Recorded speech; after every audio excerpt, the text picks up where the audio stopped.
Welcome to New Mexico Black Rifle Operators Union. I'm your host, Sean. This one's going to drop a little late tonight on Thursday. Most of you will probably get it on Friday anyway. This will be the last one for the weekend anyway, episode. So, I got a couple things to cover. The first one is there's more movement on the pistol brace stuff. They're actually going to be hearing this in the 5th Appellate Court in Texas. There are 5 cases that have been combined into one. This could be a decisive factor in the language that they've put in this case that they've presented. Actually could put the nail in the NFA as well as the nail in this bull crap stuff we're having to deal with pistol braces anyway. Basically, the language says that there's no historical record of anyone being able to arbitrarily use use powers. So this is the APA again coming to our aid, saying that you can't just arbitrarily make rules up. You have to pass them through the law, through normal congressional process, because that's how our country works. So there's a very good potential that, as we know, there's already a stay on the pistol brace ban right now, but it could be finally done and over with, and this is no longer an issue, period. And, right now, if you're a member of GOA, FPC, a ton of the other groups right now, you're covered by this if you have one of these devices, but this will make it legal again and could possibly make short-barreled rifles a thing where we don't have to go through and get an NFA tax with it. Okay, that's the political side. Let's talk about something more fun. A couple days ago, I posted a picture of 3 semi-automatic rifles from World War II. And being that today is June 6th, kind of is apropos to, that time in history. Now, these are all World War II rifles. One is an M1 Garand. The second one is a German G43. They're made by a couple different manufacturers, but mostly they were made by Walther. And the last one is the Svt40. Now, I had a friend, who's a very dear friend, who continually, he's a dedicated listener to the New Mexico Black Rifle Operators Union, wants me to succeed in everything he does. I don't get to nearly see him as much as I need to. Just life happens for both him and I. But I digress. And he's used to seeing these guns in games because he's a gamer. And that's awesome that they're actually in games nowadays. Call of Duty was a big one that brought these guns in because they were looking for rarer, weirder guns. And the truth of the matter is, of the 3, the best gun is the M1 Garand. Okay, followed by the Svt40. As much as I hate to say it, and as much as it is a bucket list item for me to own a G43, that's because I know the history of the gun. I know what it is. I'm a big fan of the 8mm Mauser, so I have to have this rifle. My dad wanted one before he passed away. It is a short-stroke gas piston gun, just like the other ones. Okay, so what is different about the Russian Svt40, though, is that it led on to a legacy of guns in a different vein that kind of we're still dealing with around the world, specifically the SKS. So it is a short-stroke tilting bolt action, okay? And if you look at it, the Svt40 is a 7.62 by 51, or by 54R, I'm sorry. I was thinking of the NATO round for a second there because, I'm a NATO guy because I live in western the world. The 7.62 by 51 is a 308, by the way, basically. The 308 has higher pressure, so don't use that in a 7.62 by 51 if you can help it. But you can use a 7.62 by 51 in a 308, no problem. You cannot use a 7.62 by 54R in any of the other guns I'm talking about, so don't do that. It's the same bullet diameter, but it is a dramatically different case, and you will cause kabooms that you don't want to do. So the Russians have always been a big fan of rimmed cases. Their machine guns up to this day are still 7.62 by 54R, and it's because of the design. So the case is got a really pronounced rim cartridge, like a 30-30 Winchester, And this aids in extraction, or it makes it easier to extract for machine guns, for semi-automatics. The Dragunov, for instance, the SVD, the actual sniper rifle I was thinking of. I don't know why I get the SVD and the SVT mixed up with that first designation. But the SVD, or known as the Dragunov, is 7.62x54R. The Russians have used this as a sniper round. They've used it in their machine guns. They've used it in this particular rifle. It is the Mosin Nagant cartridge, if you don't know it by any other way. What happened around the SVT40 is that there was, in this time frame pre-war, pre-World War II, that is, there's a lot of investigation into what we can do to make infantry rifles better. Okay, and that happened everywhere, not just in the United States, it happened in France, it happened in Germany. And there was a lot of pre-work before the wars that they were working out designs. If you look at the Gewehr 41, for instance, they were still trying to figure out how to tap gas, and there were some German stupid rules for making an infantry rifle that made that gun not as well accepted or well working as it should have been, because there was in that particular instance, there was a rule that said you couldn't drill the barrel, so they were trying to capture the gas coming out of the muzzle, which is less than optimal. You look at John Garand's design, and you're looking at basically the same thing as the SVT40, but in a lot different configuration.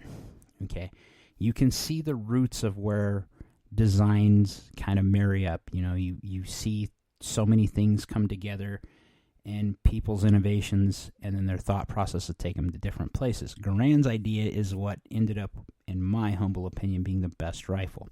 It didn't wear on the gun as much.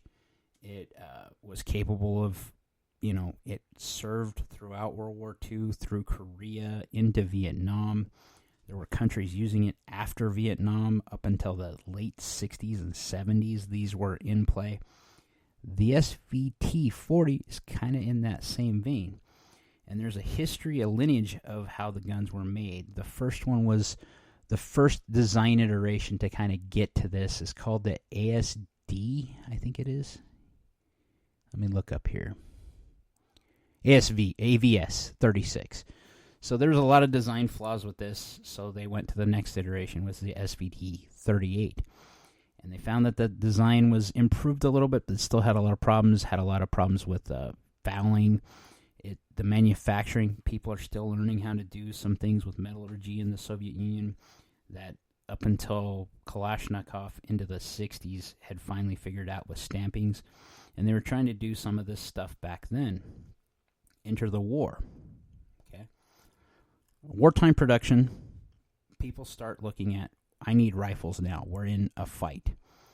And unlike American soldiers or German soldiers, where they actually got a lot of training, these are farmers. These are conscripts. These are people that were pulled into service because there's a war. The Germans are invading your country. So the SVT40 ran into some teething issues there. It's a little more fragile because a semi-automatic is a little more fragile than a bolt-action gun. You're going to have a lot more training. And they had some manufacturing problems because of the war. So that wasn't fully vetted out, even though that the Soviets were trying to, at the time, put 1 in every 4 infantrymen was supposed to have one of these. It was supposed to be a force multiplier. And what makes the SVT40 entirely different is it had a box detachable magazine that you could still load from the top, just like the German G43. However, with the manufacturing problems, they had some that actually had cracked stocks that were cracking. They had some where the magazines would fall out of the gun. This is quality control. Understand this is under wartime pressure. But there were over 1 million of these guns made. They all served pretty much in the Eastern Front, right, in the Soviet era. There are rarer than winter roses in the United States. They just didn't pick up here. There wasn't a lot of imports for them here. So there's a lot of stigma around them, just like the G43, that this is, one of the better rifles of World War II. Fact of the matter, that's not the case. If you actually look at the history of it, it's a great rifle. It is something that if I ever get a chance to get one in my collection, I'll probably add it to my collection because I'm a World War II fan and a World War II surplus fan specifically. I want it for its historical significance, not because it's a great rifle. And truth be told, the G43, I want it for the same reasons, but it's more so because my pop wanted one. I wanted one when I found out the gun existed, and I still got to have it. It's got to be a bucket list item for me. I have a Garand right now, and I'll tell you, to this day, the Garand is probably one of the best rifles ever made. Nowadays, with modern .6 ammunition, you need to worry about it cycling too fast and it damaging the gun because they made it specifically for a specific cartridge, a chamber pressure, that causes the gun to cycle a certain way. And you'll throw the timing off without using a gas plug that's adjustable to vent some more of that gas out with an M1 Garand. You'd run into same things with the Svt40, and you'll definitely run into things like that with the G43. The G43 wasn't popular because they were already looking at intermediate cartridges in Germany, which ended up being an influence in the Russian front more than it was in the United States up until the 60s. The Sturmgewehr got a lot more press in Russia after the war, and it influenced designs for the SKS and for the Kalashnikov, the AK. But they are dramatically different in how they work. Their principles, how they work, are different. So they had the same form factor, though, and that's where the Svt40 comes in. Is you see that same design philosophy in its infancy.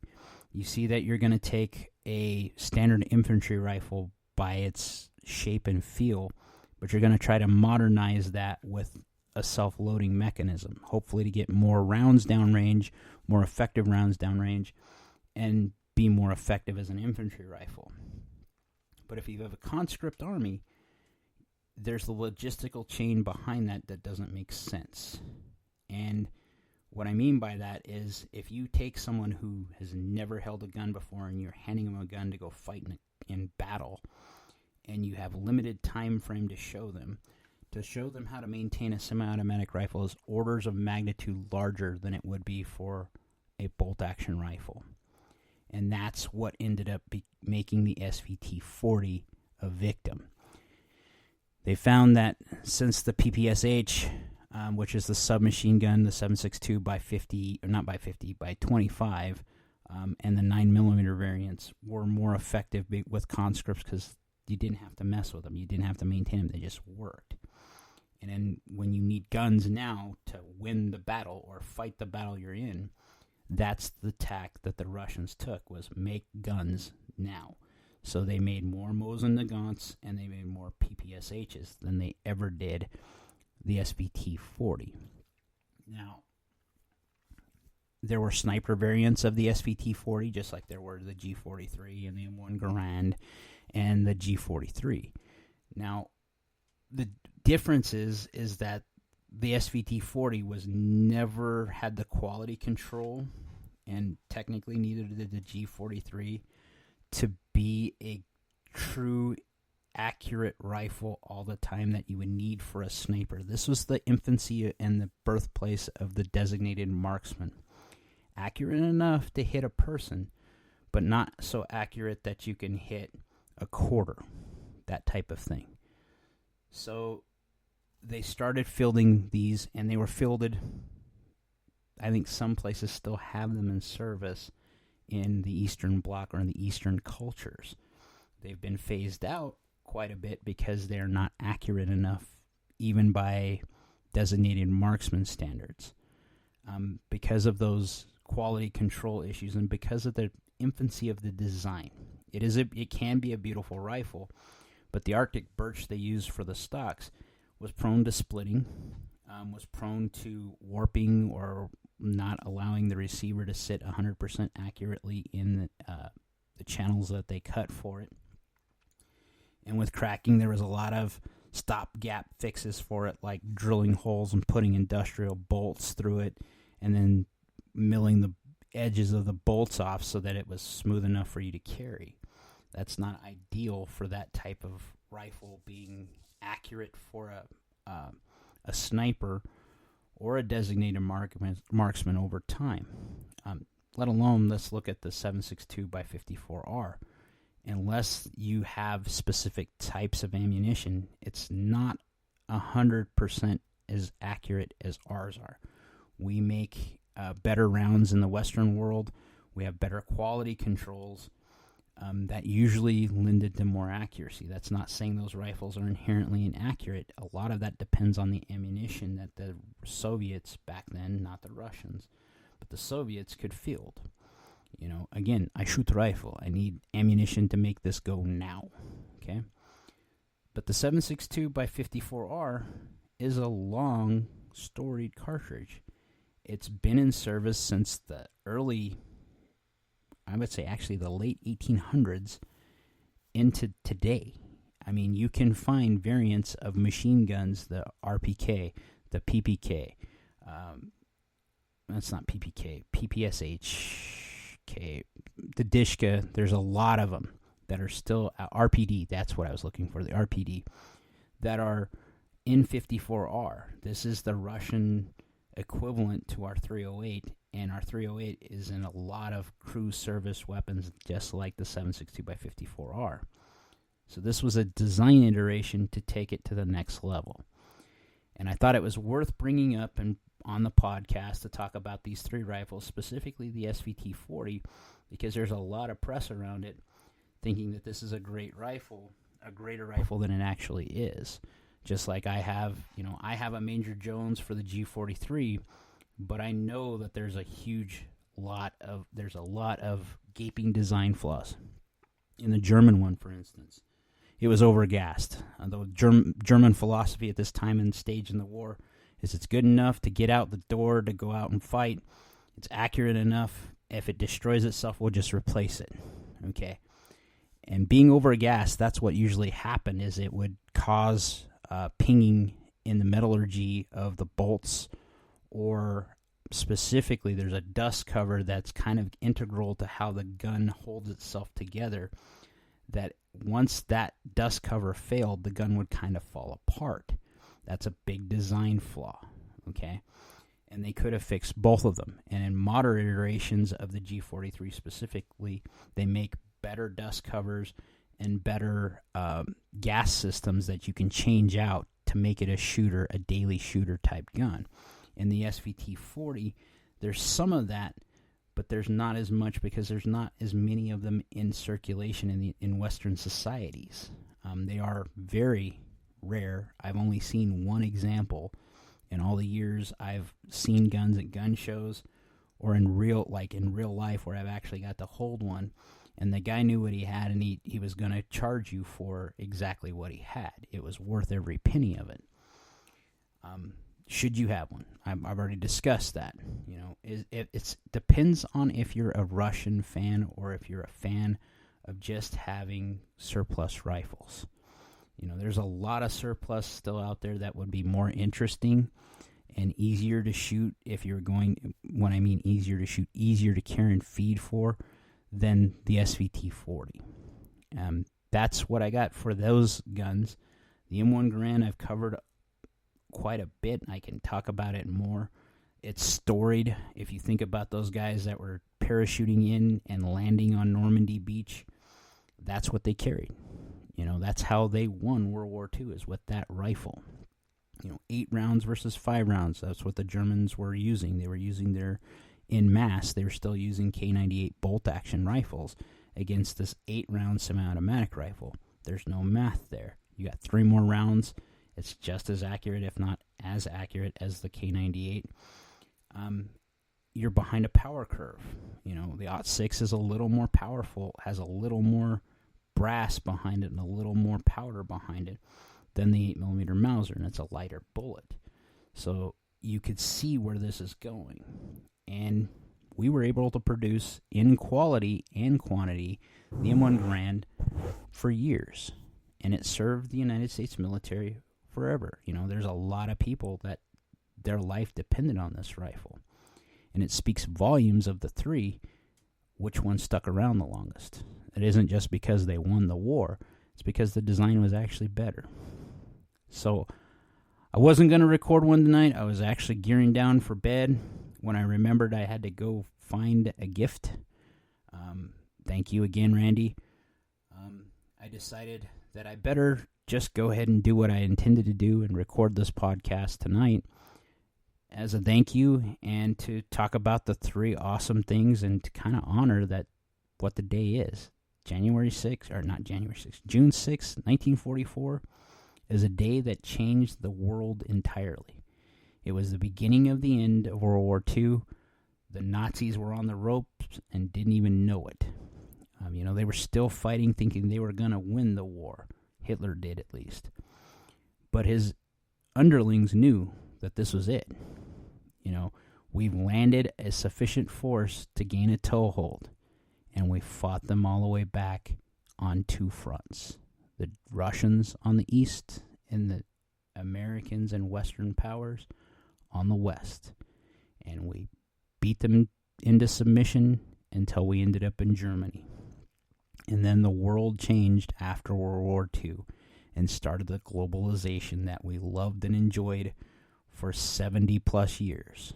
And now we're watching the end of that, where the Russians have pushed forward to fight another war or start to try to fight another war. And you're seeing the end of the Americans holding up the ceiling for the rest of the world. We're backing away. It's time this season of the world has changed. I wonder what it's going to go to. Like, share, subscribe. Most importantly, be great.